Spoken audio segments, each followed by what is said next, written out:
Welcome back, everyone. So we've seen a little bit about Urban Hill, but now we actually get to experience it right here in the studio, and that looks amazing. We are so excited. Nick is the executive chef there and here to show us some of their dishes and also demonstrate one of the recipes. That'll be in the next segment, but for now, let's talk about the restaurant. It's been open, you said 3 weeks? 3 weeks. How has it been going? Fantastic. Everybody's loving it. Yeah, it's really been a lot of fun, honestly. So Chef Nick, can you describe the atmosphere there? Because there are so far 3 restaurants or 3 shops under the umbrella of Hearth and Hill. You've heard of that. It's a favorite. It's up in Park City and now moved to downtown, right? Yep. With Urban Hill. Can you describe the vibe there? Yeah, very modern. Kind of don't feel like you're in Salt Lake City, to be honest with you. It's a really beautiful design, really comfortable. Almost feels like you're in somebody's home. Which was kind of the design, I think, from the beginning. You know, it was like we wanted people to walk in, feel comfortable, have a seat at like a, we have some couches in there that act like tables.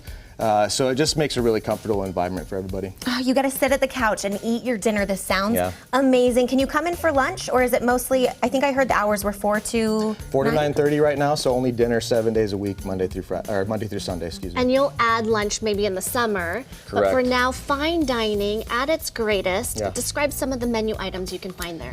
Yeah, so I have a couple actually to display here. We're doing a new American concept, which basically involves a lot of influences from around the world, and then also partly from my background of just my experience in cooking. So like in front here, we have our Spanish croquetas with a romesco sauce, a little manchego cheese on top, some Marcona almonds, and then the beautiful colored, tri-colored cauliflower that's been pickled. I have to ask you, how do you create a recipe like this, a dish like this? Is there a lot of tasting, testing, bringing people in? What goes into that? Honestly, a lot of experience, but also just like flavor profiles, sweet, sour, salty, things like that you kind of just learn over time. For example, like the achiote marinated striped sea bass. Oof. So a lot of like different flavors in there. Achiote is a beautiful paste made from annatto seed, which actually is a beautiful marinade in there. It kind of gives this like floral accent to it. Some yuca and some pineapple, and then a little bit of starch just to kind of balance out the flavors. But it just kind of speaks to like what my background growing up, learning how to cook.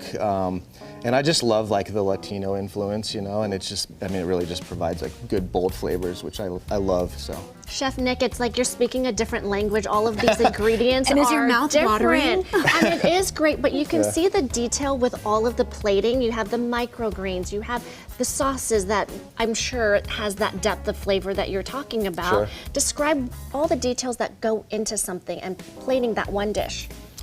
Yeah, it just comes down to execution, like basically training the cooks to learn how to cook it properly, and, just doing the techniques. One good example is we have this beautiful wood-fired grill at the restaurant. So a good way is like the yuca here. After we steam that, basically we throw that right over the open coals of the fire. What is yuca, by the way? Is it a plant? It's a root, yeah. It's a root, right. Yeah, it's like a tuber, almost like a potato, very, very starchy. But basically, we throw that right over the embers of the wood, and it kind of just brings on that smoky essence, so you get a whole different perception of what yuca could be. So cooking it is one thing, but then plating it and making it look beautiful and presentable like this, how do you train the other chefs to be able to do this? I don't think I could ever do that if someone asked me to. Just time after time, right? You literally just have to sit there and show them. I think a lot of cooks they're more visualization about dishes, so you just have to like kind of stay on top of them, honestly. It's an art. It really is. That organizational skills. What is your favorite menu? What item on the menu? Honestly, right now the bass actually speaks pretty high. It's one of our top sellers. I really enjoy it. It's super light, and you just get a lot of bold flavors. It's really delicious. Well, we are so lucky, right? We get to learn more from you and have you teach us how to make a dish in the next segment. That is right, a really cool sauce that goes over fish, and you're going to make a crudo.